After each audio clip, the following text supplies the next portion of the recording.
मुझे माफ कर दो, मुझे माफ कर दो। नीचे पड़ी स्वर्ण मुद्राएं ले लो, मेरे गहने ले लो और मुझे माफ कर दो।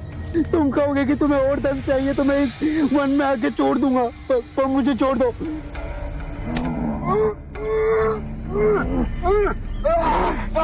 मुझ पे रहम करो, मुझ पे रहम करो, रहम करो मुझ पे। नहीं नहीं, मुझ पे रहम करो, रहम करो मुझ पे। मुझे धन नहीं चाहिए, मुझे 100 कटी हुई उंगलियां की माला चाहिए। नहीं नहीं, जिस दिन मेरे इस माला में 100 उंगलियां हो जाएगी उस दिन मुझे सिद्धि प्राप्त होगी। मेरी शक्तियां प्रबल रूप लेगी और पूरी सृष्टि में विकसित होगी। मुझ पे रहम करो।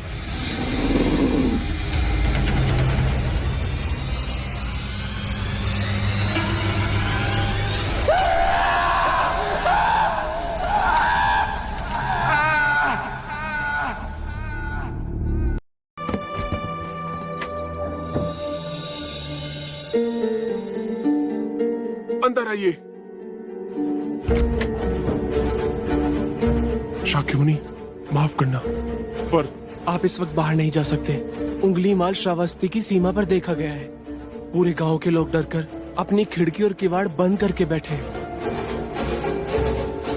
कौन है ये उंगली माल और उससे इतना भय किस कारण से? उंगली माल एक राक्षस है। उसे जो भी मानुष मिलता है, बच्चा, वृद्ध, स्त्री या सन्यासी, वो किसी को भी जीवित नहीं छोड़ता। महाराज प्रसन्नजीत के सिपाही भी उससे डरते हैं, वो भी उसे ना पकड़ पाए। धन के लालच में? नहीं, धन का उसे कोई लालच नहीं है। वो जब भी किसी प्राणी पर वार करता है, उसकी उंगली काटकर अपने गले की माला बनाता है, इसीलिए उसका नाम उंगली माल पड़ गया। और ये भी सुना है कि 100 उंगली की माला बनाकर जब वो अपने गले में बांधेगा, उसकी विनाशक शक्तियां बढ़ जाएंगी। आभार आपका, आपने मुझे उसके बारे में बताया। मुनि जी, आप बाहर न जाएं, वो आप पर भी वार कर सकता है। भय से अपनी राह छोड़ दूं, ऐसा मैंने कभी नहीं किया। मुझे भिक्षा मांगते देख जन जन के हृदय में उंगलीमाल का भय कम होगा।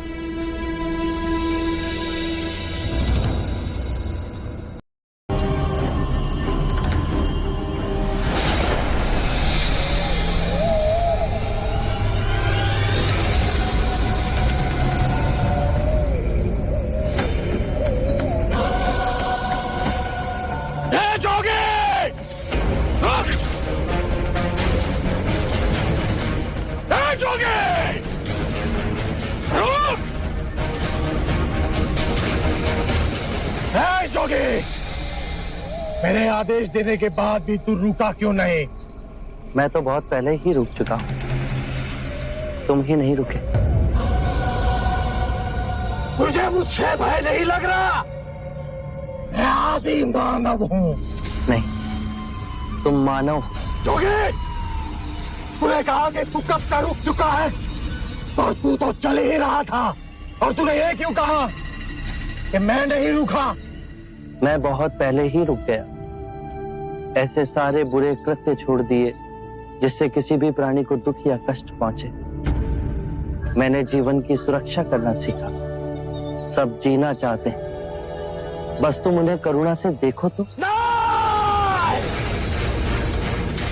मैं सबकी हत्या करूंगा। मानव में न प्रेम है न करुणा है, सिर्फ छल और कपट है। तुम्हें लोगों ने बहुत दुख दिया है उंगलीमाल। क्रूरता व्यक्ति अज्ञान के कारण ही करता है। घृणा, द्वेष, ईर्ष्या, मोह, माया, ये सब अज्ञान की ही संतान है। और वो व्यक्ति ही है जिसमें दया, करुणा, सद्भाव और समझ का उदय भी होता है। उंगलीमाल, यदि इस जीवन में क्रूर और निष्ठुर लोग हैं, तो दयावान भी हैं। बस अपनी आंखों से ये अंधेपन का पर्दा हटा के देखो। तुम और व्यक्ति जैसे नहीं हो। मैं हर व्यक्ति जैसा ही हूँ। बस जागृत हो ये सिद्ध कर रहा हूं कि हर व्यक्ति में जागने की क्षमता है। मेरा मार्ग क्रूरता को निर्मलता में परिवर्तित करता है। तुम घृणा के पथ पर बस इस क्षण रुक जाओ। तुम भी दया और करुणा के पथ पे चल सकते हो अंगुलीमाल। तुम वही हो जिन्हें लोग बुद्धा कहते हैं, जो लोगों को मुक्ति के मार्ग पर चलना सिखाता। मैं बहुत दूर निकल चुका हूं। मैंने बहुत हत्याएं की है। अब मेरे लिए रुकना असंभव है। असंभव कुछ नहीं, जब आंखें खुले तभी सवेरा। मैं पुनः जीवन की ओर नहीं मुड़ सकता। बहुत देर हो चुकी। तुम में इतनी चेतना है कि जो तुमने किया था वो बुरा था। इसका अर्थ है कि तुम में इतनी समझ है कि क्या बुरा है और क्या अच्छा है। अंगुलीमाल, जिस दिन से तुमने अच्छा कार्य शुरू किया उस दिन से तुम्हारा नया जीवन शुरू हो जाएगा। मैं कितने भी अच्छे कार्य करूं, लोग मुझे उसी दृष्टिकोण से देखेंगे और मुझे चैन से जीने नहीं देंगे। यदि तुमने हिंसा का मार्ग छोड़ा तो मैं तुम्हें मार्ग दिखलाऊंगा। तुम्हारा संरक्षण करूंगा। तुम्हें लोगों की घृणा से बचाऊंगा। बस पहला पग तुम्हें ही उठाना है। ये हो सकता है? अवश्य हो सकता है। तुम में असामान्य बुद्धि है अंगुलीमाल। तुम आत्मज्ञान के पथ पे बहुत आगे जाओगे।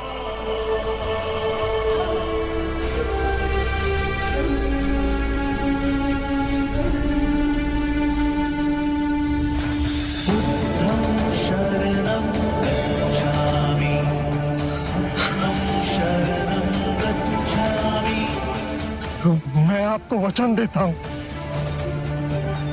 मैं सारे बुराई के रास्ते छोड़ दूंगा। आपके पीछे करुणा के पथ पर चलना सीखूंगा। कृपया कृपया मुझे आपका शिष्य बना दीजिए।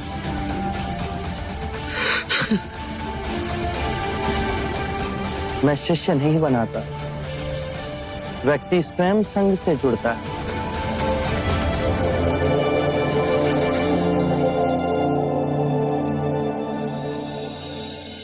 क्या? सिद्धार्थ नहीं महाराज, शाक्य मुनि गौतम बुद्ध। ये सूचना सत्य नहीं हो सकती। सत्य है महाराज। बुद्ध की दृष्टि मात्र पड़ते ही अंगुलीमाल जैसा राक्षस सहजता से उनका भिक्षु बन गया। मैं नहीं मानता। अपना प्रचार करने हेतु सिद्धार्थ ने झूठा समाचार उड़ाया। ऐसे क्या निहार है? क्षमा करें महाराज, सिद्धार्थ तो बुद्ध बन गए, पर आप अब भी उनके विरुद्ध मन में गड़ी फांस ना निकाल सके। आप जब वो सिद्धार्थ थे तब भी अनूठे ही थे महाराज। हम तो उनके परम शत्रु थे, तब भी उन्होंने 2 बार हमें जीवन दान दिया। बस एक भक्षक को रक्षक बना दिया, उसमें आश्चर्य की कोई बात नहीं है महाराज। हमारे जीते जी एक व्यक्ति का इतना बड़ा रूपांतरण हुआ है। वो तत्व से बुद्ध बन गया। ये चमत्कार ही तो है महाराज। अंगुलीमाल का ये हृदय परिवर्तन जब तक हम स्वयं न देख लें, विश्वास न होगा। सांप 100 रूप धर ले, फिर भी वो डसता अवश्य है।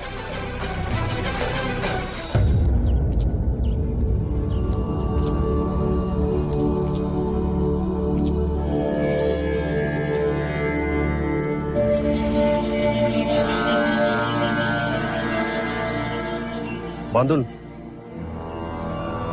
इतनी अधिक शांति की अनुभूति मुझे जैतवन में पहले कभी नहीं।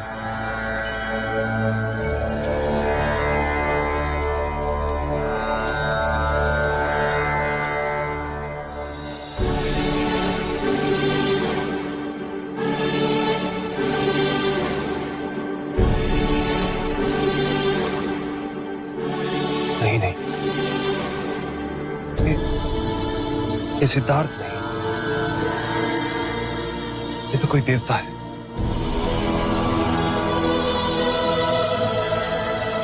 जिस प्रकार एक सर्प अपनी पुरानी केंचुली को छोड़ नई केंचुली धारण करता है, उसी प्रकार मनुष्य को भी अपने पुराने रूप को कई बार छोड़ नया रूप धारण करना पड़ता है।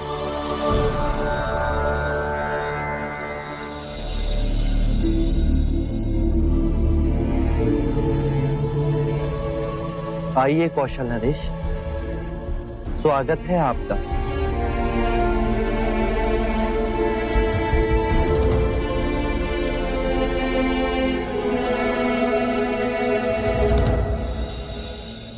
हम आपसे एक बात की पुष्टि करने आए। क्या आपने उस नरसंहारी राक्षस अंगुलीमाल को दीक्षा दे अपना भिक्षु बना लिया? हाँ, और अब वो मुक्ति के मार्ग पर चल पड़ा है। आप उचित समय पर आए हैं। और अंगुलीमाल? उसकी चर्चा हम बाद में करेंगे।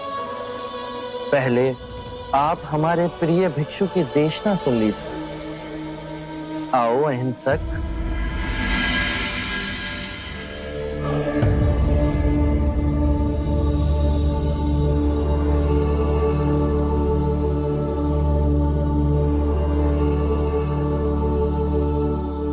बुद्ध कहते हैं, जो हम सोचते हैं वही परिणाम बनते हैं। अच्छे विचार अच्छे परिणामों को जन्म देते हैं, बुरे विचार बुरे परिणामों को। यही प्रकृति का नियम है। व्यक्ति का सबसे बड़ा शत्रु उसका अपना मन है, जो जिधर चाहे जो चाहे उस व्यक्ति से अनुचित कार्य करवा सकता है। इतनी गूढ़ बातें कितने साधारण प्रकार से बताई आपके इस भिक्षु ने। कौशल नरेश, ये भिक्षु अहिंसक है। दीक्षा से पूर्व लोग इन्हें ही अंगुलीमाल कहते थे।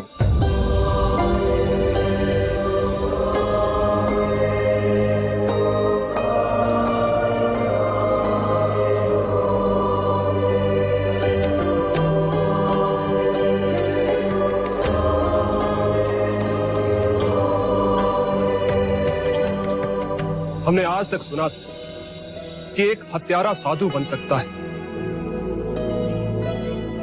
पर आज अपनी आंखों से देख हमारा रोम रोम सिहर उठा। अंगुलीमाल, हम तुम्हें जीवन दान और स्वतंत्रता देते हैं।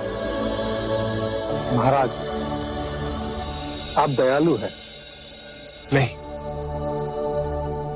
दया और करुणा की मूर्ति तो स्वयं शाक्य मुनि गौतम बुद्ध। मानवता के इतिहास में अपराधियों को दंड दे उन्हें सुधारने का प्रयत्न तो किया गया, पर अपराधी के हृदय में ये क्रांति केवल गौतम बुद्ध ही ला सकते। आरंभ हो